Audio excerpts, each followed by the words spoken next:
Hi everyone, Anthony Fantano here, the internet's busiest music nerd. Creepness! And it's time for a review of the new Kayo Dot album, Hubardo. Kayo Dot is an experimental rock outfit that is masterminded by versatile singer, composer, and multi-instrumentalist Toby Driver. I first got into his music through his Maudlin of the Well when I was sort of on the lookout for some modern prog rock that didn't suck. Modern progressive rock with an edge keeps the rock in progressive rock, as well as a little bit of doom metal and death metal. They actually came out with an album a few years ago in 2009 after a very long hiatus. It was an album whose budget was actually collected through fan donations. But since this Maudlin record came out, Toby Driver has taken his musical efforts and focused them back on Kayo Dot, which is essentially the band he pulled together after Maudlin went south in the early 2000s. And you could actually argue that the move from Maudlin to Kayo Dot was actually great for Toby's career. The very first album that Kayo Dot ever put out actually came out on ZIDA Records, which is John Zorn's record label, which if you're an experimental rock outfit and you're looking for some kind of endorsement in the experimental rock world that will get your career going and get people paying attention to you, that is it. Now, over the years, Kayo Dot has embraced a series of different stylistic influences as well as personnel, and despite that, their music has always stayed relatively consistent until, in my opinion, about 2010 with the album Coyote, which I think is one of the more austere and just kind of obtuse and difficult albums to come out of this project. Difficult to the point where there was just not much in the way of enjoyability. And then I think things got even less entertaining with the next full-length Kayo Dot album, Gamma Knife, which is the most lo-fi recording the band has ever delivered to their audience. Part of me sort of assumed that Kayo Dot was down for the count at this point. It's been about 10 years since their first full-length album, and, not many bands make it to that point and still sound great. But then, all of a sudden, Kayo Dot, Toby Driver, comes out of nowhere with this new album within a year's time, and it's like 100 minutes long. Not only that, but the recording on this thing is incredibly sharp, done by Randall Dunn. It didn't take long for me to realize that what I was listening to on this album was more ambitious, more fully realized, louder, bigger, and just more grandiose than anything that Kayo Dot has been doing for its two previous albums, maybe even three. Of course, the stylistic inspirations on this album are nothing new for Toby Driver, but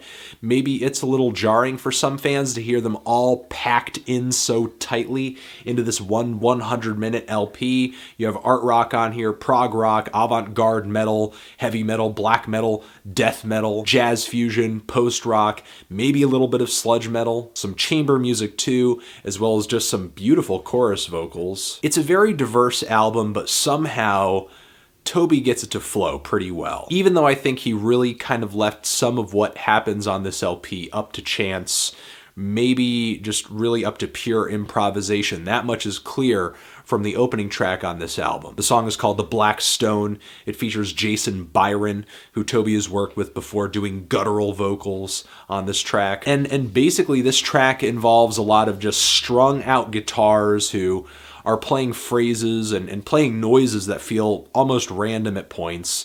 They are accented with drums, a little bit of strings, and even though there may be some chords and some melodies that seem to be agreed upon between all of these musicians, it feels like all of them are just kind of reacting to one another in the moment to make this very intense and tightly knit performance. And typically I'm into this sort of thing, but the sporadic rushes of guitars and drums on this track didn't exactly stay entertaining for the 6 or so minutes that they last before the song goes into this chilling frenzy of blast beat drums and really intense vocals and just these ascending guitars and I didn't really find Byron's gutturals to be that fantastic either, maybe kind of limited in dynamics and abilities.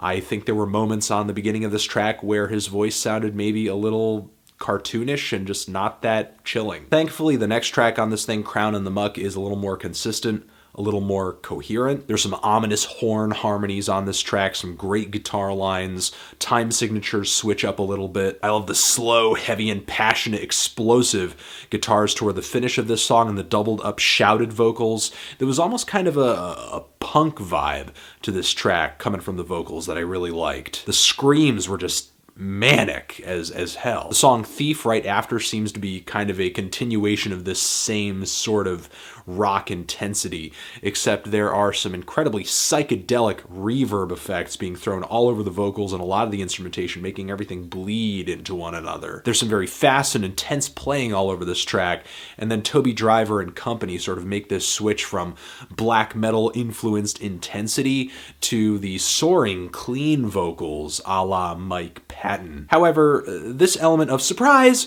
we're doing this now, we've changed gears, this does lead to some of the tracks on here feeling kind of gimmicky, gaudy, kind of like the song Vision Adjustment to Another Wavelength, which goes straight from, in the middle of the track, cacophonous death metal inspired instrumentation to kind of quirky, tongue-in-cheek flute jazz. And, you know, it just feels to me to be a shame to waste such good playing and such good musicianship on kind of a semi-ironic thrill. I like Mr. Bungle as much as the next guy, but this track isn't really doing that for me.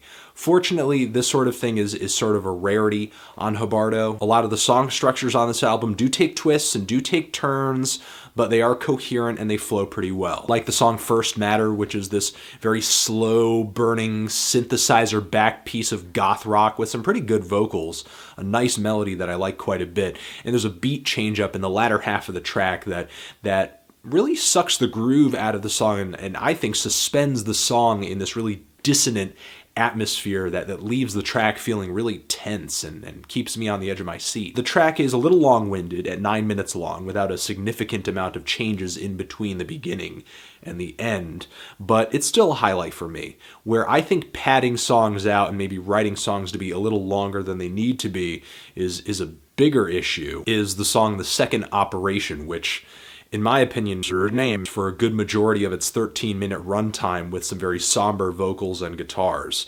Now, given the vocals do feel pretty emotive, actually there are some moments where they are telling a story and it feels like a bit of musical theater.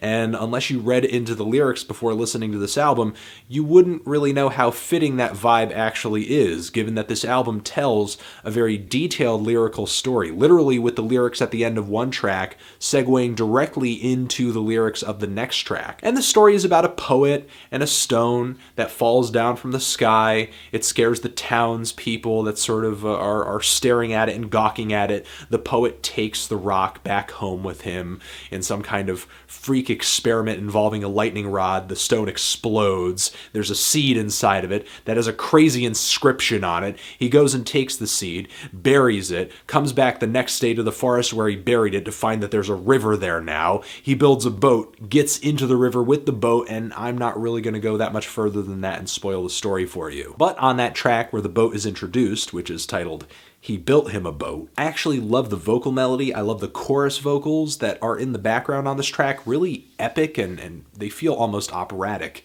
in a sense. This is my favorite track easily from the entire album. There's so much passion coming from the instrumentation on this song. If you only listen to one song from this album, make it this song. So the storyline in this album is insane, to say the least.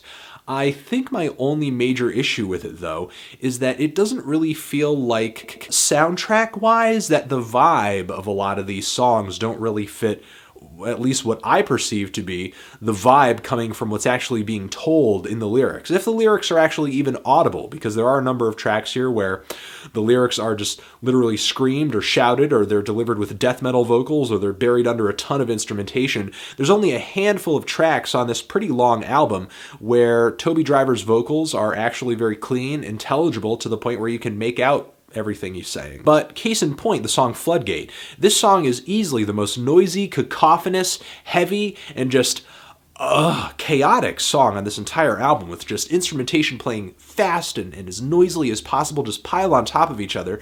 And there's nothing really about the story at this point in the song that, in my opinion, would warrant this kind of intensity, this kind of ferocity. I mean, merely what happens in the story at this point is that the poet comes across the river that was created by the forest and the seed that he planted the night before. I mean, I get that the song is titled Floodgate, and maybe that the flood, the waters are open, they're rushing, so the instrumentation is rushing and as loud as possible, but still, I mean, I feel like there are different ways to go about that vibe than to create something that's so scary, that's so evil, and that's so wretched, because literally that's how this song sounds. So even though I like the arc of the storyline, and I like the instrumental arc of the music on this album, I feel like there are a handful of points where they don't really lock in together all that well. Another example would be the closing track on this album.